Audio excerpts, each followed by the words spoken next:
les variables objets et la méthode set. Alors la méthode set va nous permettre d'attribuer des objets à nos variables. Rappelons ce qu'est un objet. Un objet appartient à une bibliothèque de classe. Il est caractérisé par un nom et possède des propriétés. On peut lui appliquer des méthodes pour modifier son comportement. VBA est un langage de programmation dit orienté objet. Dans le cadre de cette formation, il va nous permettre de manipuler les objets plus ou moins complexes de notre application Excel. La PO, donc la programmation orientée objet, a l'avantage de masquer à l'utilisateur les détails inutiles. Les utilisateurs que nous sommes n'auront pas à avoir à prendre en compte la complexité cachée et sous-jacente des objets que nous allons manipuler.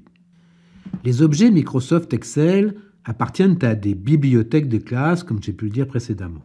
En VBA, on les appellera des références. Alors, il est possible d'accéder à cette bibliothèque de références par le menu de l'éditeur VBA, Outils références. Les références sont essentiellement des fichiers DLL, OCX, TLB, EXE et OLB.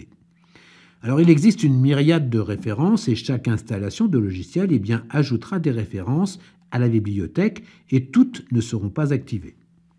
Nous verrons plus tard que certaines fonctionnalités nécessiteront l'activation de références qui ne sont pas activées par défaut. Ce qu'il faut savoir, c'est qu'un fichier sauvegardé avec des références activées en conservera la mémoire.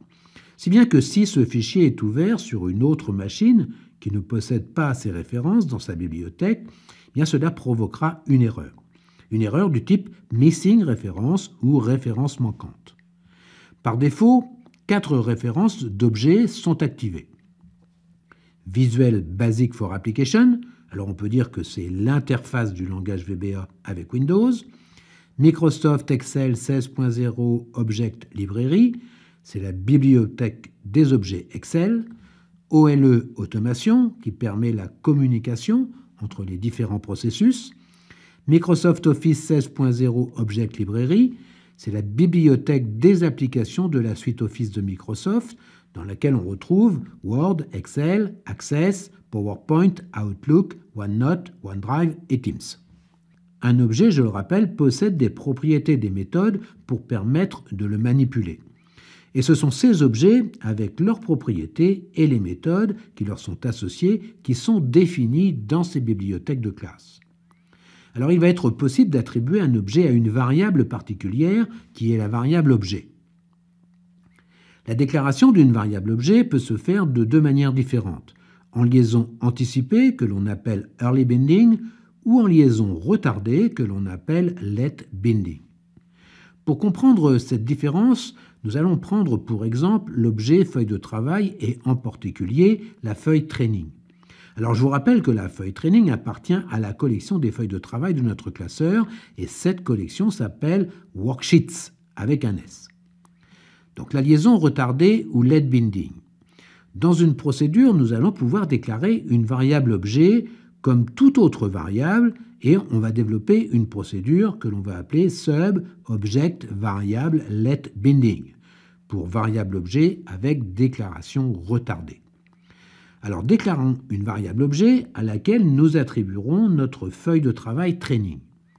On peut donner n'importe quel nom à une variable objet, mais par convention, nous nommerons cette variable WS en minuscule pour worksheets. La déclaration à liaison retardée permet de déclarer une variable objet comme un objet quelconque de type object. Donc on écrira dim WS as object.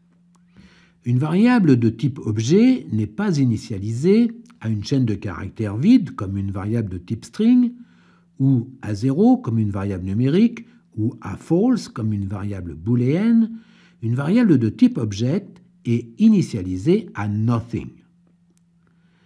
On ne pourra pas, comme pour les autres variables que nous avons étudiées, écrire WS égale suivi du nom de l'objet. On utilisera la méthode set pour attribuer un objet à une variable de type objet. On écrira set suivi du nom de la variable, suivi du signe égal, et puis de l'objet que l'on souhaite attribuer à cette variable. Cet objet, rappelez-vous, appartenant toujours à une collection d'objets, même si cette collection ne contient qu'un seul objet.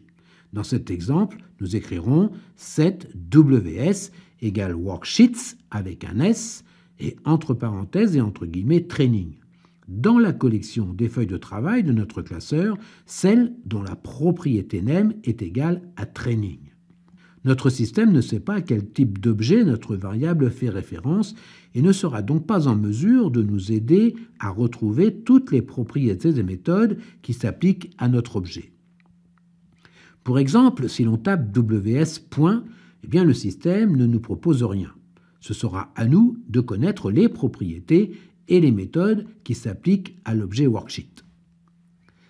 WS.select, qui nous permettra donc de sélectionner notre objet WS, qui est notre feuille training.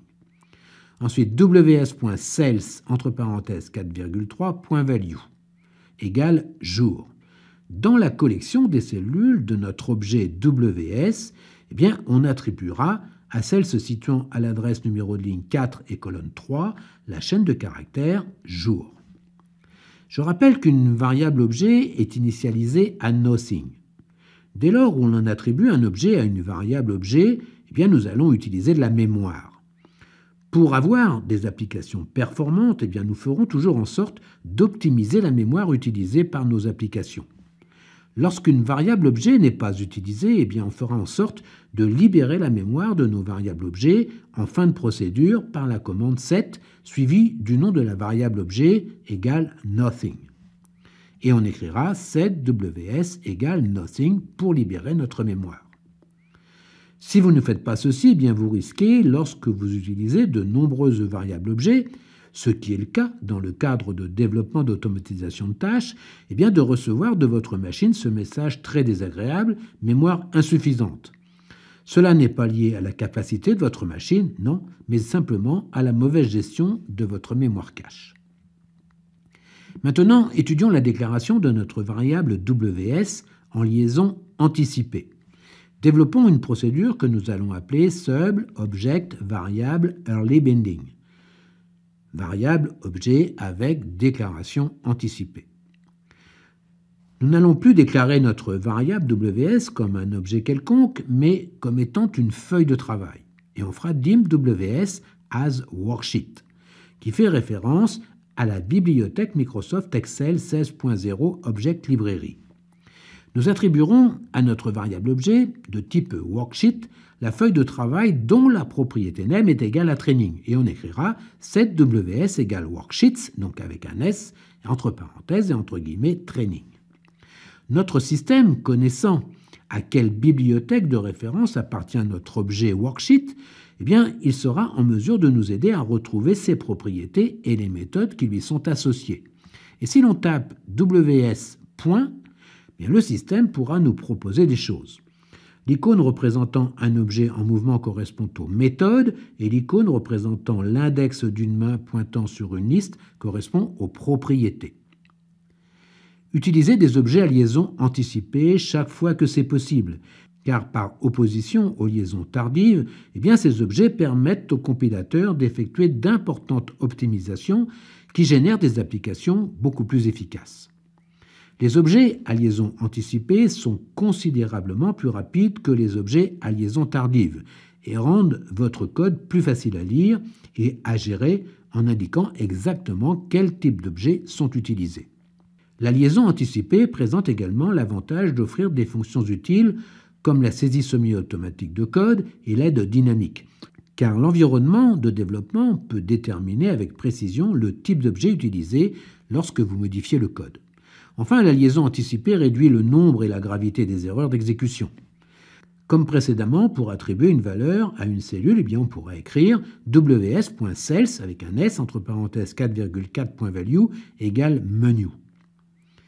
Puis on libérera la mémoire de notre objet avec la commande set ws égale nothing. Quand nous écrivons ws.sales 4,4.value égale menu, eh bien, nous faisons appel à la notion d'héritage ou de hiérarchie des objets. L'objet range D4 ou cellule 4,4 héritant de l'objet contenu dans la variable objet WS. Et nous allons revenir sur la notion d'héritage ou de hiérarchie des objets. Alors je le redis chaque fois, mais si vous appréciez cet épisode, eh bien n'hésitez pas, abonnez-vous à la chaîne, parlez-en autour de vous. Et puis, un petit pouce bleu, vous savez, à moi ça fait toujours plaisir, et ça permet de faire remonter les vidéos dans les algorithmes de YouTube. Activez la cloche, ça vous permettra d'avoir la primeur du prochain épisode. Et puis, si vous jugez bon de soutenir la chaîne avec un don, pour les petites applications que je peux donc vous donner au travers de ces vidéos, eh bien, vous trouverez dans la description le lien Tipeee XL One Click. En attendant, portez-vous bien, puis si vous êtes toujours Visual Basic, bien, je vous dis peut-être ou sûrement à bientôt. Au revoir.